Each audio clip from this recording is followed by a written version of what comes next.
Alright, what's up guys? So, IGN has uploaded the early access review of Disney Speedstorm. Now, I seen that this game had some mixed reviews, and I was kind of iffy about buying it because, nah man, I'm like, I think there was like, it was a microtransaction thing, and I'm like, bruh, you guys did so good with it was like that Disney Dreamlight Valley or something like that. Why would you guys mess up with this game? Literally could have been Mario Kart's biggest competitor, and y'all messed up. So I'm like, yeah, hopefully they fix it, because I'm like, Disney, look, you guys is chilled when it comes to money. You guys is okay, alright? So let's see how, you know, what's going to be said about this, and then I'll see for myself at some point in time, like when I do want to go out and play the game. But anyways, make sure if you guys haven't, go subscribe to IGN for more videos like this. And then that being said, you may have heard Disney Speedstorm was going to launch as a free-to-play kart racer from the crew behind Gameloft's long-running Asphalt series. In fact, you may have heard this because that's what we told you about it back when it was unveiled in June last year. Well, that's changed. It's still a kart racer from the Asphalt team, but it's not actually going to officially launch in its free-to-play state until late 2023 or early 2024. What we have in its place is if it's free-to-play, then I'm like, bruh, I'll probably end up waiting. But it's like, why would you have it? No, that's crazy. Why would you would think, here's what I would do if I was coming out with this game, right? Have it where it's like, okay, if you buy the early access, if you buy it right now while it's in early access, then it's like, you know, all the stuff is free, you know, any skins or whatever that we come out with while it's in early access, all that stuff is free. Then maybe when it's in free to play, then yeah, have it where they buy some membership or they could just play the game and stuff. But that's if, you know, yeah, if you try to run a scam, or just have it where you buy the game and then all the stuff that, you know, that's in the game, it just comes with the, you know, the final price that you pay for the game. It's like all this extra stuff. I'm like, yeah, it's just weird. But anyways, access version of Speedstorm that just costs money to play, which of course is how all good video games worked before the game industry started copying the gambling industry's homework. Yeah. However, despite it's funny, I'm so happy to hear it from somebody else. I have literally said games today is pretty much a casino game. It is a slot machine game. Put money in, play it, put money in, play it. You can't just play a game and have fun. No, you gotta just keep putting money in every time you play the game. Packing an entirely decent brand of arcade racing action on track, Speedstorm's drowning level of gacha guff and free-to-play DNA may leave those shelling out a fee to play feeling a little goofy. That pretty much it. Yeah, a fee to play. For those of you curious about how Speedstorm's early access program works and what you'll receive for your money beyond simply being able to What, they got this on like 60cc? Why is it like, how they gonna call it Speedstorm and there ain't nothing speed about this race? Bro, I could get out and walk faster than that. A 5,000 word FAQ awaits you on its official website. This is roughly 4,950 more words than I generally like to absorb before playing what's ostensibly a family-friendly kart racer. At any rate, if you come out the other side of that under the impression Speedstorm is a mobile game masquerading as a PC and console game, know that in its current early access state, that feels like a fairly accurate way to describe it. This is unfortunate for a few reasons, though none more so than the fact that on track, Speedstorm is a plucky little arcade combat kart racer. It's got a great drift feel in particular, with easy mid-slide adjustment that allows us to open them up into long, low-angle power slides. There's also a really satisfying ability to transition between drift directions very smoothly. With responsive controls and a good sense of weight to the karts as they jostle on track and crash back to the course from jumps, I really don't have any complaints about the handling at all. Yeah, it looks fine. A massively crucial part of any kart racer equation. That and 4-player split screen, which thankfully Speedstorm has, albeit only on PS5, Xbox Series consoles and PC. PS4, Xbox One and Switch only get 2-player. There are also some interesting layers to the combat, with items starting to see that change with the old console. I'm glad, yeah, I got my Xbox Series X and PlayStation 5, because, yeah, I just remember how it was when I had the Xbox 360, and when they were transitioning over to the Xbox Ones, bro. is if you can, go out and get you a new console, because it's, yeah, you're gonna notice there's gonna be a lot of games that's gonna be coming out where that change, that like, you know, transition into like the next, it's, yeah, you go out and get you, because them old games, or old console games, it's not gonna be worth playing at some point. Able to be used in different ways depending on how you activate them. For instance, a fire pickup can be tapped to send flames licking from the side of your cart that will stun any opponents you touch, or charged over a few seconds to trigger a blast all around you that can knock out multiple other races simultaneously. A jellyfish pickup can be triggered to make you temporarily invisible, or it can be charged to become an attacking force field that will actually explode to take out opponents. Gotcha. That's crazy. Like a real jellyfish. There's just a little more depth to the combat here than usual, and I can appreciate that. Each of the characters also has a distinct themed power-up. Donald Duck, for instance, gets a protective raft that turns into a ghostly flurry of fists. I like these close-quarters attacks over the ranged ones, and they seem to work well with my driving style and Speedstorm's tightly bunched racing. I also have a lot of time for Donald, because he's angry, a World War II veteran, and he's too proud for pants. On that note, the dartboard approach to Disney characters represented in Speedstorm has resulted in a pretty random shortlist of characters and tracks for launch, with the Jungle Book, Hercules. I could see them doing that to compete with Mario Kart, is having it where you're a Disney Dreamlight Valley character, where they can be in the race, because, you know, like, that's how kind of like how it is with the Nintendo, because it was like down the Wii. So Mario Kart Wii, and then this Mario Kart 8 Deluxe, where you can have like your Mii character, and they could be out there racing this stuff. So if they haven't done that already, I could see them doing that if they don't have like a character customization thing. But anyways, the Pirates of the Caribbean, Mulan, Beauty and the Beast, and Monsters Inc. making the cut alongside Mickey and his mates. I think that's dope. The modern race suits are a cute touch, but I reckon the art team has missed a trick with the vehicles, which seems super vanilla compared to the karts of Sonic and All-Stars Racing Transformed, which are brimming with personality to match their drivers. Well, the thing, it is in early access, so I could see probably in the future where it's like they change it up a little bit, the karts and stuff. Selection is made for tracks that all boast sufficiently different atmospheres, from a dank pirate port to the Monsters Inc. factory, and from Disney's black and white origins to the opulence of Mount Olympus. But they're not especially technical and don't tend to feel very different to one another during the moment-to-moment racing. The bigger problem is, despite seemingly boasting several track ribbons per environment, the courses reuse such significant sections, I'm simply never able to tell them apart within locations. As a result, Speedstorm begins to feel very repetitive very early. It doesn't help that this solo format of one-off races is, frankly, a bit boring. And when your competition is incumbents like the untouchable Mario Kart 8 Deluxe and the terrific Crash Team Racing Nitro field, that's a problem. Obviously, I'm fully aware that with its destiny as a live service game, there's no doubt that there's a whole wad of new tracks in the pipe set to arrive at regular intervals, but they're not here yet. So, what are you buying right now? Some digital tokens and an exclusive racing suit that tells people you were here before they were? That's a tough sell. Yeah. Like, not enough for me to buy it. I'll stick to my Mario Kart. Where this 40-year-old... The thing is, though, is that if Nintendo, if they really wanted to, bro, they can release Mario Kart on every console, literally, probably put, like, the Mario Kart, like, that game alone, if it's not already, literally in the billionaire status. Like, no, Mario Kart, I'm telling you, like, because we see how successful it is just on Nintendo. Imagine if you could play it on PC. Imagine if you could play it on like PlayStation and Xbox and literally everything else. It was such a big deal when they added what was it, like a Super Mario Bros to the like phones, like mobile devices.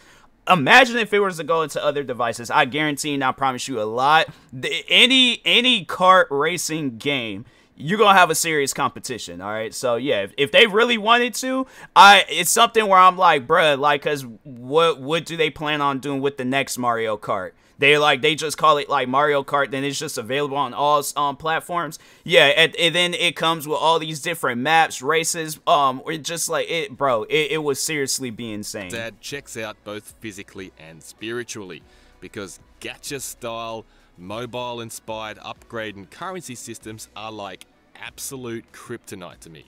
Put clearly, the sheer amount of menu nonsense and overlapping economies in Speedstorm is simply absurd. Tokens are blue. You earn these from completing objectives during races, and we will apparently be able to buy tokens to access locked content faster. Then there are tokens that are like tokens but yellow. These are season coins. You get these from moving through the Golden Pass, which is Speedstorm's Battle Pass equivalent. I bought this Battle Pass stuff, man. I'm honestly, I'm getting sick and tired of seeing it in video games, because I'm like, whatever happened just the original formula of what video games were before Battle Passes? I honestly, that's how sad it is getting in the gaming industry, where it's like, I don't even remember how it was before Battle Passes.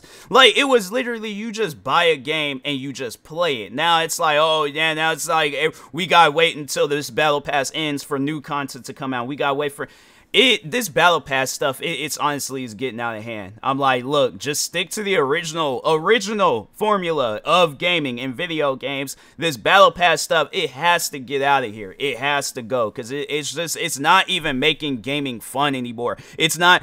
To have it where it's like, I can't just play a game simply over the fact that it's fun. I gotta play a game to get through the Battle Pass, and I gotta buy the Battle Pass, and then I have to keep playing this game to earn everything that I want to earn in that Battle Pass, and before it disappears. Nah, man, it's not worth it playing games nowadays. I miss where you could just play a game, and if you did like some crazy stuff in the mission, then you unlock the stuff that you wanted to unlock. Now it's like, oh, you gotta like just keep doing the same thing over and over and over again to unlock something in the Battle Pass. It's not worth it. That with a Golden Pass credit.